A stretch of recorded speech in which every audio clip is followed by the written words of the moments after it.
문제달인 신혜순입니다. 직업상담사 2급 2022년 제2의 실기시험이요. 그러니까 지난 일요일 7월 24일에 실시되었던 시험에 대한 해설 강의 시작하겠습니다. 강의 보시면 알겠지만 이번 회차 시험은 5개년 기출문제에서 가장 많이 출제되었어야 거의 90% 가깝게 출연을 했던 것 같아요. 그래서 5개년 기출문제만 충실히 공부하셨다면 합격하시는데 아무런 문제가 없을 것 같아요. 한 문제 한 문제 확인해 보도록 하겠습니다. 1번에 직무 분석 방법 중 결정적 사건법의 단점을 4가지 쓰라고 했는데, 우리 결정적 사건법의 단점은 기존의 기출문제에서 3가지 쓰는 게 주로 나왔었단 말이에요. 그래서 이렇게 3가지 쓰시고 1가지 정도만 이렇게 추가해서 쓰시면 될 것 같아요. 2번 한국표준직업분류에서 직업으로 보지 않는 활동 6가지인데 10가지 적어놨으니까 이 중에서 외우기 편한 걸로 6개 골라 쓰시면 된다고 했었죠. 3번에 형태주의 상담의 목표 6가지요. 우리 형태주의 상담의 목표는 3가지를 주로 해서 외웠어요. 형자자잠에서 이렇게 1번, 2번, 3번에 대한 거 외웠었는데 6가지가 나와서 좀 당황 좀 하셨을 것이에요. 물론 펄스의 형태주의 상담의 목표를 이렇게 추가해서 쓰실 수도 있는데요. 기억이 안 나셨다면, 기억이 당연히 안 났겠지만 안 나셨다면 우리가 외웠던 요 3개를 반으로 쪼개서 쓸 수 있는 기지를 발휘하셔도 돼요.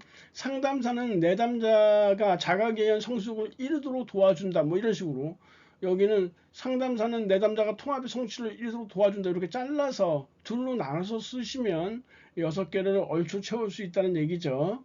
그런 순발력이 좀 필요한 문제였어요. 4번 부정적인 심리 검사 결과가 나온 내담자에게 검사 결과를 통보하는 방법이요. 6가지 제시해냈으니까 그 중에 4개 뽑아 쓰시면 되고요.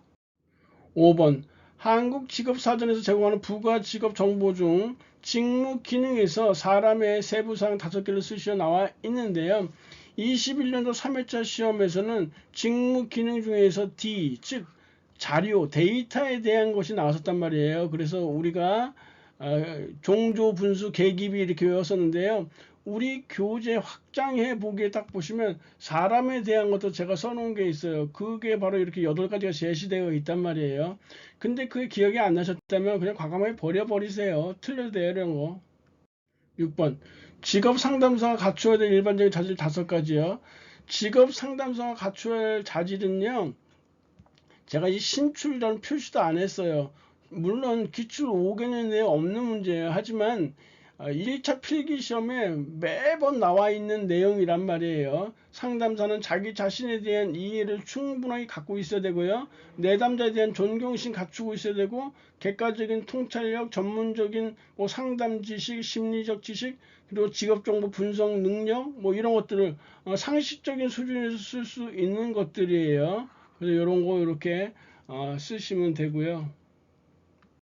7번 갤라트가 제시한 진로 의사결정의 8단계는 27단계. 우리가 외울 때 이렇게 외웠죠. 목정 대대대 가의평, 목정 대대대 가의평, 이렇게 19년도 1회차 19년도 3회차 이렇게 나왔던 문제예요. 중요하지도 않은 문제인데요. 이렇게 문제 은행식이기 때문에 돌려가면서 어떤 문제가 나올지 모르는 것이에요. 8번 백의 인지적 상담에서 인지적 오류 4가지요. 우리 8개 외웠어요.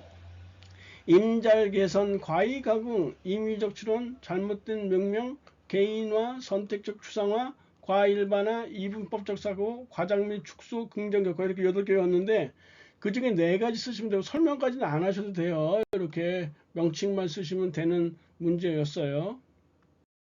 9번 윌리엄슨의 직업상담 문제 유형 4가지요. 변별 진단이요. 역시 제목만 쓰시면 되죠. 첫 번째 직업 무선택 또는 미선택, 두 번째 직업 선택의 확신 부족, 이렇게 4개 쭉 해서 쓰시면 되는 거죠. 10번 인지 정서 행동력 상담의 기본 개념으로서 ABCDEF 모델의 의미를 쓰시오 나와 있는데, A는 선행 사건이다. 물론 카드수가 어느 정도 여유가 있으면 간단한 설명을 추가해서 써주시면 좋지만 그렇지 않다면 그냥 이렇게만 써주면 되죠. A는 선행 사건, B는 비합리적 신념 측에, C는 결과 이런 식으로만 쓰시면 돼요. 뭐 단골손님으로 나왔던 문제들이죠. 11번 심리 검사에서 준거 타당도 개수에 크게 영향을 미치는 요인 3가지요. 총 4가지 제시해놨으니까 이 중에서 3가지 쓰고 설명하시면 돼요. 표지보차, 준거 측정치의 신뢰도, 준거 측정치의 타당도, 이렇게 18년도 1회차에 나왔던 문제예요.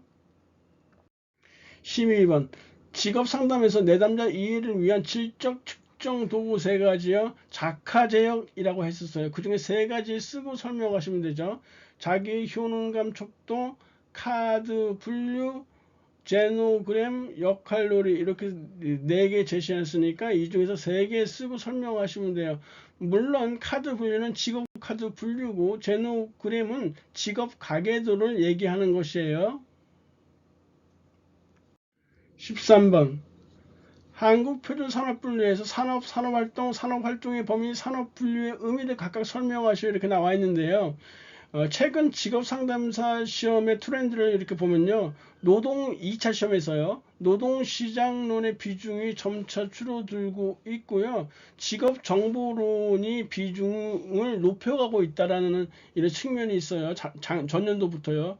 특히 그 중에서 직업정보론에서 이 산업활동의 범위, 산업분류는 제가 나올 때마다 여기 2가지 더 추가했었죠. 산업분류의 기준, 그리고 생산 단위의 활동 형태, 이렇게 6개를 제가 꾸준히 말씀 강의 이렇게 해드린 바 있었었는데 그 중에서 이렇게 4개가 나오면서 8점짜리 배점으로 이렇게 나왔어요. 산업에 대한 정의, 산업활동에 대한 정의, 산업활동 범위에 대한 정의, 산업분류 정의, 그 외에도 산업분류의 기준, 그리고 생산 단위 활동 형태까지 알아두시면 완벽하게 알아두는 거예요. 14번 아래 주어진 표를 보고 다음을 계산하시오, 이렇게 나와 있는데 30세에서 50세 고용률 구하는 공식은요. 생산 가능 인구 분의 취업자 수니까 30세에서 50세 생산 인구 2298이고 취업자 수 16859니까 2298이 분의 16859 곱하기 100 하면 고용률이 나오겠죠.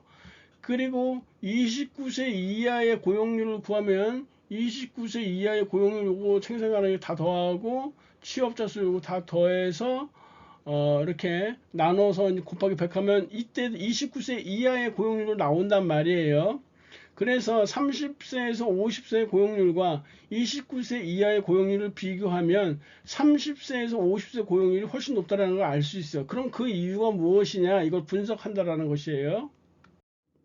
그래서 30세, 50세의 고용률은 73.4%고 29세 이하의 고용률은 40.5%예요. 많은 차이가 나죠? 그 이유는 무엇이냐? 30세에서 50세 사람들은 집안의 가장이기 때문에 고용 조건이 좋지 않아서 참고 일한다는 얘기죠. 반면에 29세 이하의 사람들은 취업 준비자가 많고 이 사람들이 비경제활동 인구로 분류됨으로써 고용률을 낮추게 된다라고 쓰시면 되는 거예요. 15번 노동수요 LD는 5000-EW라고 되어 있는데 우리가 X와 Y의 관계식 대신에 X 대신에 W 임금이죠. 그리고 Y 대신에 LD 노동수요량의 이 관계식으로 따져보면 하나의 직선의 방정식이 이렇게 형성된다는 것이에요. LD가 Y고 W가 X라고 이렇게 보시면 결국 이 마이너스 2라는 것이 기울기가 되는 것이잖아요. 그럼 우리 흔히 말해서 기울기에 대한 정의는 무엇이에요? 기울기에 대한 정의는 x의 델타 x분의 델타 y인데 여기서 x가 w니까 델타 w 분의 y가 델타 ld니까 기울기에 대한 정의에 따르면 델타 w 분의 델타 ld가 기울기가 되는 것이고 그것이 마이너스 2라는 얘기예요. 이렇게. 그리고 시간당 임금이 W는 2,000원이라고 했으니까 LD 값을 구할 수 있는데 LD는 5,000 마이너스 2 곱하기 W가 2,000원이니까 이렇게 계산하면 LG 즉 노동 수요량이 이렇게 1,000이라는 것을 알 수 있어요. 이때 노동 수요의 임금 탄력성, 노동 수요의 임금 탄력성을 이렇게 구하는 공식을 보면요. 임금의 변화율 분의 노동 수요량의 변화율이니까 임금의 변화율은 원래 임금 분의 변화된 임금 이렇게 그리고 노동 수요 원래 노동 수요 LG 분의 변화된 노동 수요량 이렇게 LG 이렇게 쓸 수 있겠죠. 이거 번분수식으로 해서 요놈 내항은 내항끼리 곱해서 분모로 간다고 했어요. 그래서 델타 W 곱하기 LG 분의 델타 LG 곱하기 W 이렇게 쓸 수 있죠. 분수식이니까 이렇게 요거 둘이 이렇게 나눠도 되는 것이잖아요. 그래서 델타 W분의 델타 LD는 여기서 마이너스 2라고 했잖아요. 마이너스 2 하면 되고요. 곱하기 LD는 1000이라고 했어요. 여기서. 그리고 W는 2000원이라고 했으니까 1000분의 2000 1000분의 2000 이렇게 하면 2가 돼서 마이너스 4 나온단 말이에요. 이게 노동수요의 임금 탄력성인데 그것을 절대값이라고 했으니까 절대값을 이렇게 붙여주면 4가 이렇게 나온다는 얘기예요. 그리고 그때 근로자의 수입은 얼마냐 이렇게 얘기를 했는데요. 일단 노동수요의 탄력성 이렇게 구해서 절대값 4 이렇게 나왔고요. 근로자의 총 수입은 그 일한 시간 곱하기 시간당 임금이겠죠.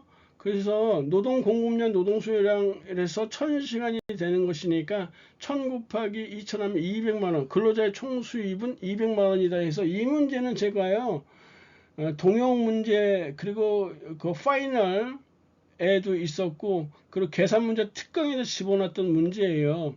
중요도라기보다도 많은 분들이 어려워하셔서 제가 여러 차례 그 정리를 해서 올려드렸던 문제니까 참고해 보시면 좋을 것 같아요. 이런 건 거의 외우고 가는 거예요. 심리검사의 사용 목적 세 가지를 쓰고 설명하시오. 자기 이해 증진, 분류 및 진단, 예측 이렇게 쓰고 설명하시면 되는 것이고요. 17번 심리검사 사용의 윤리적 문제와 관련해 지켜야 할 사항을 6가지 쓰시오. 제가 그래서 이렇게 6가지 제시해 놨고요. 19년도 3회차에 출제되었던 문제예요. 18번 표준화를 위해 수집한 자료가 정규 분포에서 벗어나는 것을 해결하기 위한 방법 3가지 쓰고 각각에 대해 설명하시오. 완곡화, 절미법, 면적 환산법에서 완곡화에 대한 설명해 주시고 절미법은 꼬리를 잘라낸다는 뜻이잖아요. 절미가. 그래서 편포의 꼬리를 잘라낸다 이렇게 보시고 면적 이렇게 환산법 이렇게 전부 기출문제 똑같이 출제되었던 것이니까 우리가 기출 5개년만 충분히 하면 그 충분히 합격할 수 있는 60점 넘길 수 있는데요. 특히 이번 회차는 아주 많은 대부분의 문제들이 기출 5개년에 출제되었기 때문에 아주 넉넉한 점수로 고득점으로 합격하시는 분이 꽤 많을 걸로 생각이 되어져요. 문제 복원 2차 실기 문제 복원하는데 도움을 주신 우리 구독자님들 양구리님을 비롯한 많은 구독자분들께 감사의 말씀 드리고요. 폭염에 연일 그 학습하시느라 고생 많으셨는데요. 합격하시는 분들 더할 나위 없이 축하드리고요. 이번 시험에 잘 보지 못하신 분들은 다음 시험이 있으니까 좀 더 많은 지식을 쌓기 위해 더 공부한다라고 이렇게 긍정적으로 생각하시면 될 것 같아요. 다음 시간에 뵙겠습니다. 감사합니다.